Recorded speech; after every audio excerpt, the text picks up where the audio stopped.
सदर मुमलिकत से वज़ीर आज़म की मुलाकात कैसी रही, किन उमूर पर बात हुई और उनकी तरफ से रिस्पॉन्स क्या था? देखें, रिस्पॉन्स का तो मुझे इल्म नहीं, मैं क्योंकि वहाँ मौजूद नहीं था। अलबत्ता जो मुलाकात है ये एक आइनी ज़रूरत है। जब तक वो आइनी ओहदे पे हैं, प्राइम मिनिस्टर को और प्रेसिडेंट को मुख्तलिफ नेशनल इश्यूज़ पर बात करना होती है। और जो पिछले दिनों तनाव था और जिस तरह प्रेसिडेंट साहब बिहेव कर रहे थे, यकीनन अच्छा किया प्राइम मिनिस्टर साहब ने कि चलें, उन्होंने पहल की और उनको इस चीज़ का एहसास दिलाया कि आप मुल्क के प्रेसिडेंट हैं, आप पीटीआई के प्रेसिडेंट नहीं हैं। तो मैं समझता हूँ कि उनको भी ये चाहिए कि ठीक है, उस गम से, दुख से निकलें प्रेसिडेंट साहब भी और बिहेव करें बतौर एक आईनी। सर, ये वाली तो एक आईनी जिम्मेदारी थी जो कि पूरी हो गई, लेकिन एक और भी मुलाकात होनी है ना, वो लंदन में सर जो होनी है वो हो गई है या अभी होनी है बिलावल की बड़े मियाँ साहब से? और क्या डिमांड क्या है पीपल्स पार्टी की जो शहबाज शरीफ साहब पूरी नहीं कर सके इसलिए उनको वहाँ जाना पड़ गया? देखें, ये भी बात मेरे इल्म में नहीं है कि डिमांड्स क्या हैं, मगर मैं किरण आपको ये बता दूं कि मुख्तलिफ़ जमातों ने अगर ये कदम उठाया, ये कौमी हुकूमत बनी, तो उसका बुनियादी जो नुक्ता है या ज़रूरत है वो भी है कौमी ज़रूरत। और कौमी ज़रूरत को मद्देनज़र रखते हुए तमाम पॉलिटिकल फोर्सेस ने ये मुश्किल टास्क जो है वो अपने ज़ुम्मे लिया है।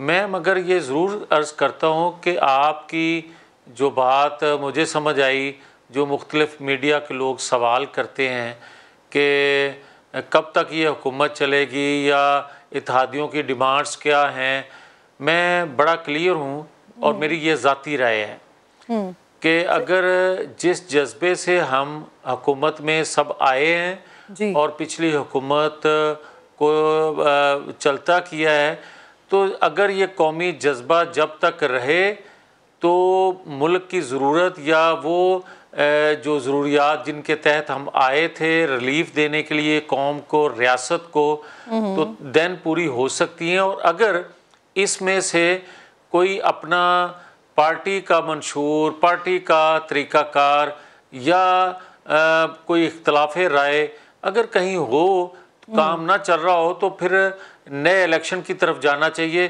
फिर इस बखेड़े में नहीं पड़ना चाहिए जिससे मुल्क का मज़ीद नुकसान हो जाए जो पिछले कर गए। ठीक है, आपने इसको बहुत ज़्यादा एक्सप्लेन कर दिया सिचुएशन को, लेकिन सर हुकूमत की मुद्दत के हवाले से ना नून लीग के अपने अंदर बड़ा कन्फ्यूजन है। शायद खाकान अब्बासी साहब ने 17 अगस्त की तारीख दे दी है कि जब तक तो हुकूमत है।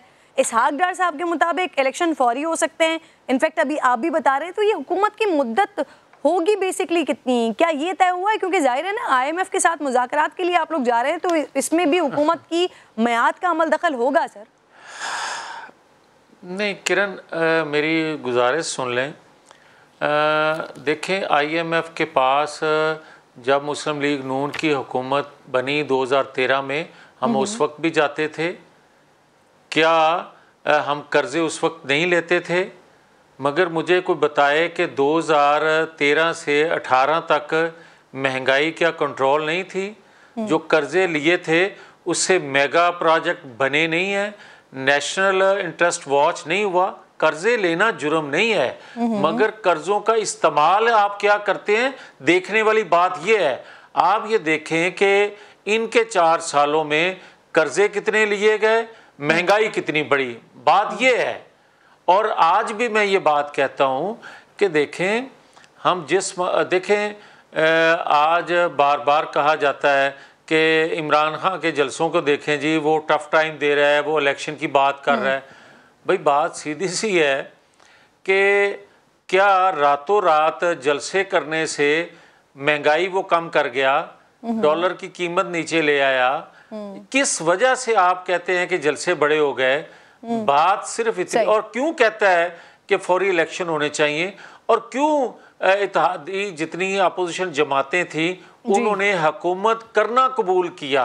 वजह इतनी है कि सबसे मुश्किल टास्क था, गैर मकबूल फैसला था, मगर पाकिस्तान के इंटरेस्ट में ये फैसला किया गया, इसलिए कि जो भी आइंदा इंतखाबात में हुकूमत बनेगी, अगर ये चंद दिन और रह गए, चंद माह और रह गए पीटीआई वाले, तो मुल्क के लिए इतनी मुश्किलात पैदा कर जाएंगे जो आज हमें फेस करनी पड़ रही हैं। अच्छा ठीक है सर, ये तारिक फातमी के हवाले से मुस्लिम लीग नून के अपने लोगों के अंदर बड़ा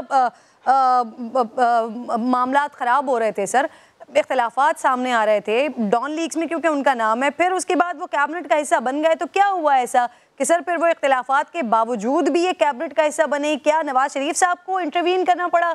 उनके इंटरवीन करने से, उनके इंटरफेरेंस के बाद फिर मामला तय पाए, हुआ क्या? नहीं किरण, अगर तो आपको हर वक्त इख्तलाफात मुस्लिम लीग में नज़र आते हैं, तो फिर किरण आपको याद होगा, तो ये तो पिछले हम 30 साल से सुन रहे हैं कि इख्तलाफात हो गए, इख्तलाफात हो गए, और फिर आज तक आप मुस्लिम लीग को देख भी रहे हैं, अपोजिशन भी मुस्लिम लीग ने किस तरह की, हुकूमत भी किस तरह की, और आज फिर अगर हुकूमत में आए हैं, पर किसी को कोई एतराज नहीं था, कैबिनेट में उनका हिस्सा बनने पर किसी को कोई एतराज नहीं था। आप तरदीद कर दें, मैं ये भी, आप सुन ही रहे हैं लोग। अपना किरण, मेरे इल्म में तो ऐसी कोई बात नहीं कि पार्टी के अंदर किसी ने इख्तलाफ किया हो। मेरे पास तो ऐसी कोई इन्फॉर्मेशन नहीं कि जमात में कि कोई इख्तलाफ कर रहा हो और कोई हक में बोल रहा हो, ये ऐसी बात हुई नहीं है। पार्टी क़यादत फैसला कर दिया किरण, और जब पार्टी क़यादत फैसला कर देती है तो किसी को कोई इख्तलाफ होता ही नहीं है, तसव्वुर भी नहीं है।